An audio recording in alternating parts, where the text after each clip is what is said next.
What's up guys, Optimus here, and today I'm here to review Straight Outta Compton.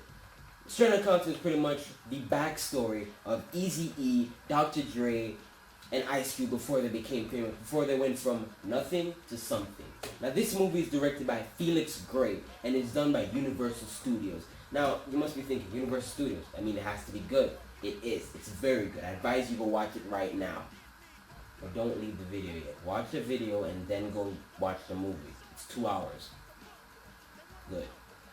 Now pretty much what I want to say about this film, the first time in this film was so impactful that I was like, yo, I'm watching the rest of this film. It's like a huge drug deal, stuff going down, people with guns, police coming smashing down doors, and it's so exciting, like, oh my gosh, I gotta finish watching this film. And that's what you think for the rest of this film. You forget how long it is. And that's one of the drawbacks of this film. This film is 2 hours and 30 odd minutes long.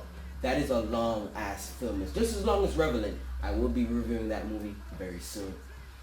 It's very long, and the only thing with me is after 2 hours, with the last 30 minutes of the film, that's when I was like, oh my god, this shit is getting really long. But for the most part, this film keeps you grasped. It has you invested in all the characters. The ending is heartfelt because over the time you're watching the film, you're like being invested in the characters. You care about the characters. You feel what the characters feel. You're connected to the characters in a way that can only be experienced between the person watching the movie and the characters. And that's done by a great script. The script for this film is awesome. The moments in this film are great. The gags in this film are beautifully placed. You can see that somebody actually sat down and say, okay, Dr. Dre, tell me about this moment in your life. Write it down. Ice Cube, tell me about this moment in your life. Write it down. Eazy-E, tell me about yours. Write it down. And they individually sit down and work out all these things and put these things together. You can know that there was actually planning. There was a lot of research done in this film. There's a lot of cinematography that's just so beautiful in this film. A lot of views of Compton. A lot of shots that were taken. The nightclub, the disco. My favorite part of this film is when they're out on tour and right before they go on stage, the police are like, you can't say this, you can't say that, we're gonna arrest you if you do. And they go up on stage, they're just finished performing Cruising Down the Street, My 6'4", and then Ice Cube is like, the police saying we can't say this, police saying we can't say that. But you know, Dr. Dre, I got something to say. And they're like, the police, everybody goes wild, and the whole crowd, they do get arrested though, but they're released shortly afterwards. And you're like, wow, that's freaking awesome.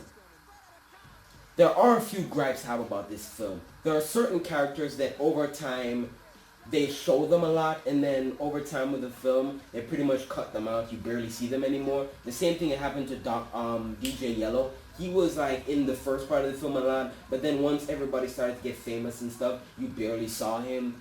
Also the other rapping dude, MC Ren, you barely see him for the close part of this film. He is a great character. I really love how good he was.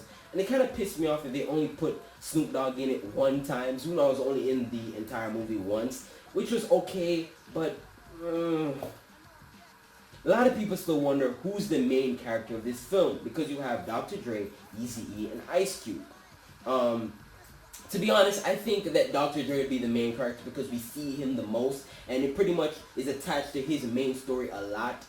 But a lot of people can also argue that it's Eazy-E. And I would love to say that it's Eazy-E because at the end of the show, at the end of the movie, Eazy-E is what is actually shown that, you know, bad things happen to him. It's his life. It shows him through his struggles. How, in the end of the movie, which to me was really heartfelt, is when he found out that he had HIV and he had a daughter on the way. And we're like, oh my god, I can't believe that just happened to him. And he does die at the end of the film. Spoiler alert, he does die at the end of the film. It's so sad. And you really feel it and you're like, wow. Wow. And then Dr. Dre, like the ending of this film, the last few seconds of this film when Dr. Dre goes to Death Row Records and he's like, look, I completely don't want to be in this anymore. I'm going to open up my own thing. And then he walks out and he's like, so what you going to call that bullshit? He's like, Aftermath. And you're like, oh my gosh. Oh, this film, it shows so much history. If you're a music lover and you have not watched this film, or you don't plan on watching this film, then you're not a music lover. This film is for people who love rap music and who sat down and look at the evolution of rap music over the years. This film is a masterpiece. It's not a complete A plus in my honest opinion. It's not an A plus. It's not the best movie I've ever watched in my life, but it is very close. My rating for this film is I give it an A.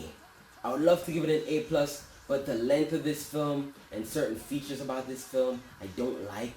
But for the most part, this is an excellent film. If you haven't watched it, I advise you go out and watch it right now. I'm not sure if it still plays in theaters because it was released last year, but you can download it, you can watch it online, you can stream it, Netflix, Hulu, it's all over the place. Go watch this film right now. Peace, love, rubber gloves. Straight out of Compton.